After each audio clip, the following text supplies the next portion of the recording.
Hello नमस्कार। प्रभु यीशु मसीह के मधुर नाम में आप सभी को प्रेमी सलाम। साथ ही साथ मैं आपको एक खुशखबरी बताना चाहता हूँ।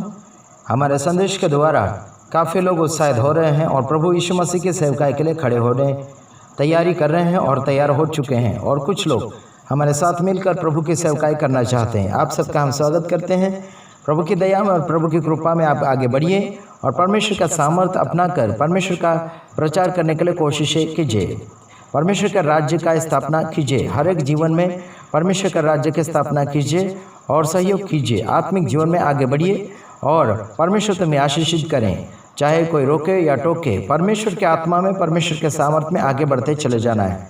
हमारे बीच में एक सिस्टर है, उषा सिस्टर, यानी कि वो परमेश्वर की महिमा करना चाहती थी। बीते हुए दिनों में हमसे उनकी बातचीत हुई। मैंने उनको कहा वीडियो बनाकर ज़रूर आप हमें बताइए ताकि मैं YouTube के ऊपर अपलोड करूं। आज मैं उनका वीडियो लेकर आपके सामने आ चुका हूं और उनका वीडियो आप सुनिए। संदेश में उन्होंने क्या कहा, मसीह में हमें क्या करना चाहिए, क्या त्यागना चाहिए और क्या नहीं त्यागना चाहिए।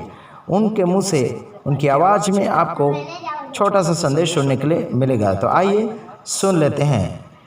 ऐसे ही नए नए बहनें, भाई बहन हमारे साथ जुड़कर प्रभु की महिमा कर सकते हैं। ओके, तो सुनिए। सबको जय मसीह की। मेरा नाम उषा मसीह है और मैं आपके बीच में परमेश्वर के वचन को लेकर आई हूँ।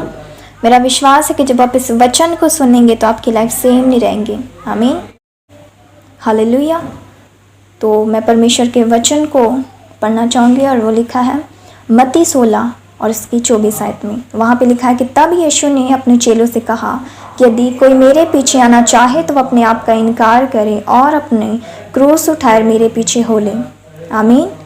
तो यहाँ पे परमेश्वर का वचन कह रहा है कि अगर कोई मेरे पीछे आना चाहता है तो अपने आप का इनकार करे। अब इनकार करने का मतलब है कि अपने शारीरिक कामों का इनकार करना। शारीरिक काम बहुत से हो सकते हैं। वो बेविचार हो सकता है, वो झूठ हो सकते हैं, वो चोरी हो सकता है, आपकी लाइफ में कुछ गलत हो सकता है, नशा हो सकता है, चुगली हो सकता है। बहुत सी चीज़ें हैं शारीरिक जो आपको परमेश्वर के पीछे चलने से रोकता है। जैसे कि एक जगह और हम बाइबल में पढ़ते हैं, वहाँ पे लिखा है कि जो शरीर है वो आत्मा के विरुद्ध में और आत्मा शरीर के विरुद्ध में लालसाएं करती हैं। तो अगर हम चाहते हैं कि हम परमेश्वर के पीछे चलें तो कभी भी हम अपनी शारीरिक इच्छाओं को पूरा नहीं करेंगे।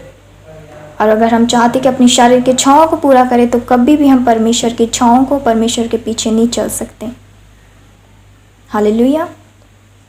तो उसके बाद लिखा है कि वो अपना क्रूस उठाकर मेरे पीछे हो ले।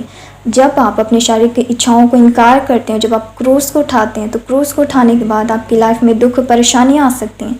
जैसे कि बहुत से लोग जब मसीह में आ जाते हैं उनकी लाइफ में सताव आ जाते हैं, परेशानियां आ जाती हैं, दुख आ जाते हैं, उनकी फैमिली उनके खिलाफ हो जाती हैं। सेम इस वचन को यीशु मसीह ने खुद फॉलो किया है। मैं आपको बताना चाहूँगी कि उन्होंने कहाँ पर फॉलो किया है। तो मैं वो वचन पढ़ूँगी, मत्ती 26 और उसकी 39 आयत को। वहाँ पे लिखा है कि फिर वो थोड़ी और आगे बढ़ के मुंह के बल गिरा और यह प्रार्थना की कि हे मेरे पिता, यदि हो सके तो यह कटोरा मुझसे टल जाए, तब भी जैसे मैं चाहता हूँ वैसे नहीं, परंतु जैसे तू चाहता है वैसे ही हो। आमीन। तो यहाँ पे भी यीशु मसीह उस वचन को पूरा करें जो हमने मत्ती 16 और उसकी 24 आयत को पढ़ा। यीशु मसीह खुद उसे फॉलो करें। यहाँ पे वो कह रहे हैं, पिता अगर हो सके तो ये कटोरा मुझसे टल जाए, लेकिन मेरी नहीं बल्कि तेरी ही मर्जी पूरी हो। तो यहाँ पे भी यीशु मसीह अपने आप का इनकार कर रहे हैं और वो अपने पिता की मर्जी को पूरा कर रहे हैं। पिता को वो ज़्यादा ऑनर दे रहे हैं। हालेलुया। और उसके बाद जब यीशु मसीह ने क्रूस उठाया, क्रूस उठाने के बाद जब वो रास्ते में जा रहे थे उनकी लाइफ में बहुत सी परेशानियाँ आई, दुख आई। वो क्या थे? वो थे, उनको कोड़े लगाए गए, उनके मुंह पे थूका गया, थप्पड़ मारे गए, कांटों के ताज उन्हें पहनाए गए थे, फिर उनकी दाढ़ी नोची गई थी। बहुत से उनकी लाइफ में परेशानियाँ जब वो क्रूस को उठा के जब वो जा रहे थे तब। इसलिए उसी तरह जब हम अपने क्रूस को उठाते हैं तो हमारी लाइफ में भी परेशानियाँ आ सकती हैं, सताव आ सकते हैं, लेकिन उसके बाद फिर परमेश्वर हमें एक बहुत ही बड़ी रीति से हमें ब्लेस करता है, वो आशीषित करता है और फिर वो ब्लेसिंग हमेशा की होती है। आमीन।